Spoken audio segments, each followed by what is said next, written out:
Hello, everyone. This is Tom Fox back for another episode, and I'm absolutely thrilled and terrified today to speak with Greg Garnett. And the reason I'm thrilled is because he has written one of the best books on one of the worst tragedies in my lifetime in the state of Texas. And that's the same reason I'm terrified. And his book is Uvalde's Darkest Hour. So, Craig, with that, I hope that's an okay introduction. First of all, welcome to the podcast. Thank you, Tom. Happy to be here. I'm also I now live outside of Kerrville, and I'm a huge lover and follower of small town local journalism. I grew up in a small town, and I didn't realize what a small town journalist was till I moved back to a small town. So we're going to get to talk about your role as that. So maybe you could tell our audience what you do professionally when you're not writing books. Professionally, I'm a small newspaper publisher, which is the equivalent of a jack of all trades. We follow the business side of it. Obviously, we make payroll every other week, and we're going to keep the lights on and our staff at their desk and not too unhappy that they're filing out of the office. So just a general management role. We'll have to go around and publishing newspaper and all the fun things that go with that. What's your newspaper? Uvalde Leader News is that one of our income. So let's go over to the book, Uvalde's Darkest Hour. I would think you were as uniquely situated as anyone to write this book, but why did you feel the need to write the book? When this incident occurred, it was overwhelming, it was tragic, it was to the community, to the families who lost children, to the families whose kids survived. One of our reporters, she was with us that day, lost her daughter, Lexi. So it was a death in our immediate family, a very dear part of our family. She'd known this for 10 years. And we all began to cover the event, as soon as it happened, and trying to find our footing in that. And as the days went by, the level of tragedy kept growing because of things that were being revealed to us regarding local institutions that had done the things that were expected of them, should have been claims to prevent a tragedy, number one, and then to address it as it continued to unfold. And I just found myself without ample space in our newspaper to write fully about what I thought was happening or what wasn't happening. I had been in the habit of writing a column once a week or most weeks, and most of our editorials I write. And our staff was covering all the other aspects of it, but all this together there's still not enough space or time to get all the information that we were uncovering in our newspaper. I also felt like that, it cried out for a record, for a more comprehensive reporting what happened, what led up to the event, and the things that were being exposed in the days and weeks and months that came after. As we sit here now, several years from the event, could you tell us how that tragedy still affects Uvalde, parents, children, and even people like yourself today? Yeah, I think the families, of course, Kimberly works for us still. She's good most days that you can see in her face that some days are not at all agreeable or easy to navigate. And that goes for the other families of victims who have struggled to find their footing and struggled to find a community of support them at all times. Our staff was extremely struck out at the beginning and struggled to do their jobs, maintain their composure. And today they're all on the job. We've not lost anybody who was here that day. And they do amazing work. But there's still days when you feel the weight of it. Something will be revealed. Two of the officers were indicted answering the call that day among the 376 who responded. These were people who had been in the hallway at the very beginning, and they were indicted. And so that came along most recently, and then they have hearings to see what happens next with them. So each new event sort of sparks a return to regional emotion, if you will. What are some of the social impacts on Uvalde and the surrounding area as opposed to perhaps some of the psychological ones that you wrote about in your book? socially, we have a community that struggles in many ways from a lack of funding, a lack of health care, even in your life and modest participation, if you will. So those social impediments were made more obvious and more pronounced at the point of the shooting. And it just created, there's always been a racial component, a rift, and classism rift. And the shooting ripped that open again, the divide even further. So people are still struggling with that. So they're trying to figure out where they belong or how they get to that point. And there's still a large segment socially that are not happy with that fact. And they would like, well, on both sides, one side would like to just say, everything's fine, over it. The other side is like, no, you don't understand. You know, there's a child in her classroom. What are some of the long-term economic consequences that you've seen for Uvalde? There in the beginning, there was a tremendous outpouring of support and money to the families. It was the biggest payment in the wake of a tragedy ever recorded in this country. $23 million was given for the families, and it was parsed out based on a number of factors that were very scientifically concocted. And so that helped a lot. But then you have families after that's gone, and there wasn't, even though it was a large pool of money, once it was divided up among the various people who were affected, it wasn't like anybody was going to retire. So now these people who are devastated I still have to make a living with this memory of a figured in their brains at night. And some have been more successful than others. I think that is the largest economic driver as far as an income goes with all that. These families have tried to find a way to continue to earn a living in the face. I'd like to turn now to both preparedness and then law enforcement response and what you saw or what you saw lacking in both. In terms of preparedness for such an event, is it like preparing for Pearl Harbor? You can't imagine it's so horrific, or can both schools and law enforcement take steps to prepare? Yeah, that's a really perplexing question because, for example, our school district taught active shooter training, and they gave the course in March before the event in May. So they were actually instructing all law enforcement officers from around the region how they navigate an active shooter scenario. And so you would think, okay, these guys are prepared for that. They're instructors. They know how it works. None of that came to the last day of the event. Nobody followed active shooter training beyond the first 2 or 3 minutes when they did go in the building. They did try to confront the shooter. So they should have been prepared, but they were. School district itself, the Department of Justice, issued a report last January that was just scathing in terms of what the school district had not done. We still had doors that wouldn't lock. We had a 5-foot perimeter fence. We had a police force, a school police force. There was no officer on duty that day at that particular elementary school. They were scattered elsewhere. So on paper, and then they had an active shooter protocol on paper written by the chief of the school police department, who was the incident commander then. All these things were on paper, documented. So you would think there would have been a better response. Let's go to leadership now, because this is one of the most glaring areas that I see failures. But I wanted to ask you, you've done the research on this. I've read the public record. But what did you see in either failures of leadership or lack of leadership or leadership prolonging this event? Leadership was the driving force behind the failure or lack of leadership. There was not enough leadership in preparedness, leadership-wise, as far as preparing the school from a security point of view. That was not done. There was no leadership there. There was certainly no leadership during the immediate response. All these officers were looking for direction.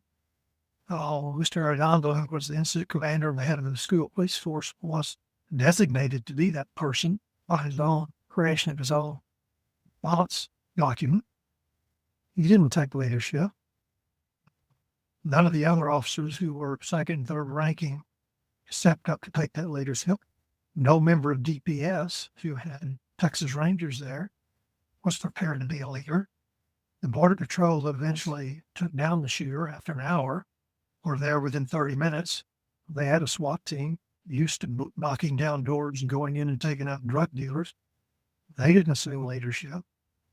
So it was just a catastrophic failure of anybody to step up and say, this is what we need to do. We're going to go in that door. There's a girl in there who's been on the phone talking to us, pleading with us for over 30 minutes. We're going to go in there and save these kids. They knew the teacher was shot. They knew the children had been shot. They wouldn't go in. And because the guy had an AR, they were afraid of the gun. But there are other things you can do. You just don't have to sit there. There are other tactics that could have been employed that aren't. Nobody was thinking really on their seat that day. Because there were some very well trained people. And some folks will tell you, well, you know what, this happens every time. It happened at Pulse. And pick your shooting. Who went in? Orlando. Security guard sat outside for 40 minutes while shooting was going on.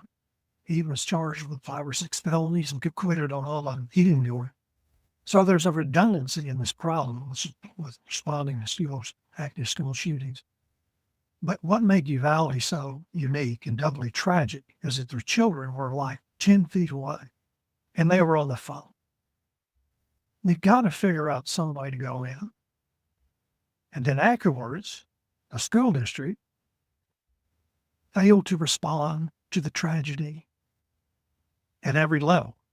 School board meetings and the aftermath, the school trustees would not speak, address these parents of children who died and wounded.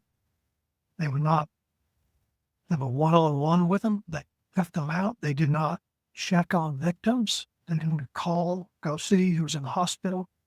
It was as though this wall had come down. And part of it had to do with litigation. They were afraid. But this happened across the board.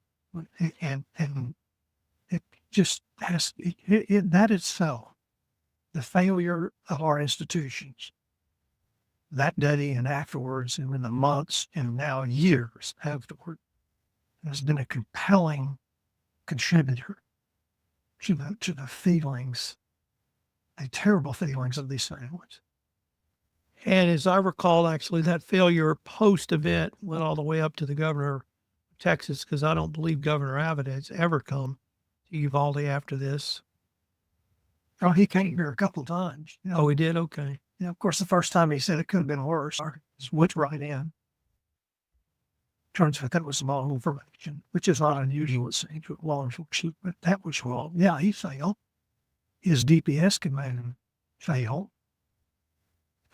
Tom, I can't tell you many people who didn't fail, except that little girl, Coy Torres, who on the phone for 40-something minutes, risking her life, called over and over, please, and so on and so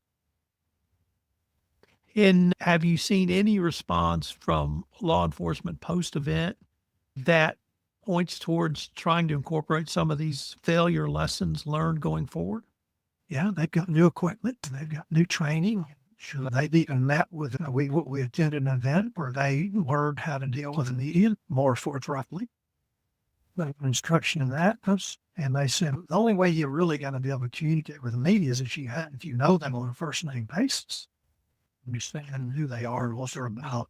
But you see, we had all these people on a first-name basis. We knew every one of them, and we talked to them every week. So I'd like to turn for a few minutes to the Second Amendment. And Texas is a high gun ownership supporting state, but there are, I think, some sensible gun laws or some sensible ways to try to manage the Second Amendment and stay within the Second Amendment. How did you shake out on that in the book? Our state legislator, a fellow by the name of Tracy King, introduced a bill that would raise the age from 18 to 21. It was in the last session, the one before this one. very shortly after this event. And he got a bill together and it got in committee and it practically got out of committee, barely. And it didn't get on the calendar committee and it never went before the full House. Pretty kind of a, but he had created a bill. Tracy told us, he said 2 years ago, I couldn't have supported this. Pretty conservative Democrat, pro gun Kelly. But he said, after all, after what I saw this kid at 18, when he turned 18, he ordered these 2 weapons, one of which he used in the steal, the other he left in his truck. But he had been trying for months to get some rifle, carry this need, and he couldn't get one. And Tracy and the other legislators who were on the committee, the House committee that created the first report about Rob 2 months after, said, look, here's the deal on Uvalde. That age, raising that age would have saved these kids' lives. We know it. We did this investigation. We know what ropes he tried to call. We know what depth he went to find arms for himself. He couldn't get them. He wasn't going to get them illegally. When he turned 18, he ordered them. He ordered the 2 weapons. He ordered 2,000 rounds of ammunition and picked them up at a local store. Not all the ammunition, some ammunition came to the mail to him. So that tells you, and the state, where there were numerous polls down, the majority of Texans, I think it was in the 70% range at that time, favored raising Lynch. And these are people who generally would tell you, the Second Amendment is sacrosanct. You're not going to take my guns away. And I agree with them. I'm a gun owner. I've always been a gun owner. But there are places that we can work in the framework to disturb Second Amendment rights to allow us to read the meat a little. And that's what we're at. About civil litigation, has there been a response by the victims or the families of the victims in the form of civil litigation against any of the manufacturers or any other parties involved? Absolutely. And a number of lawsuits filed. At least one of them was saying that Daniel Defense, 2 weapons, that's the one that he ended up carrying in the store. So, they sued the guy. These things were in the snow space and years. I guess school shootings sort of came on my radar around the time of Columbine.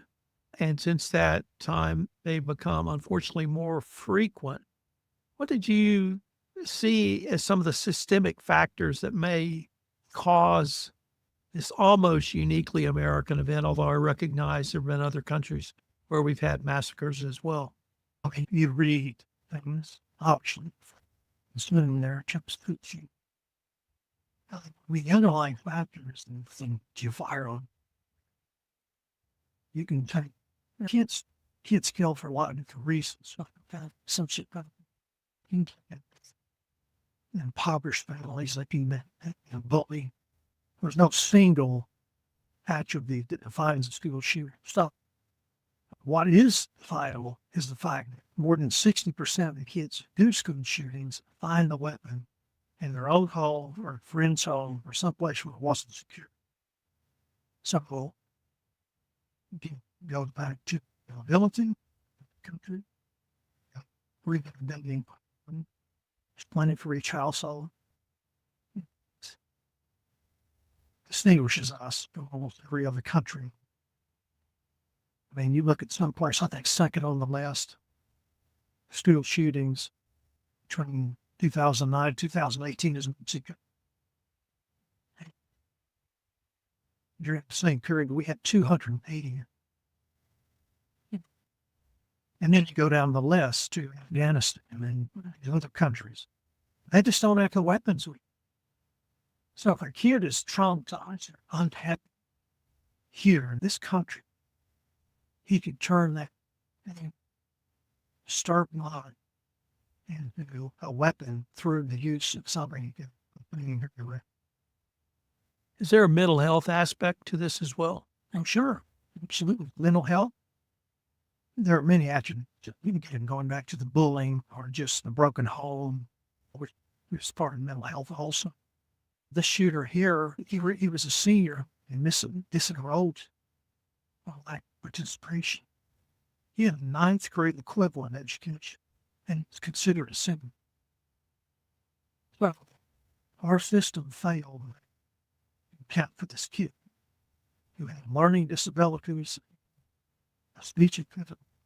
He'd never gotten special education, which he certainly needed.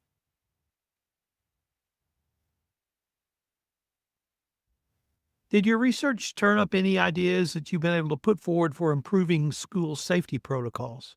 We started class hangs all the low hanging stuff.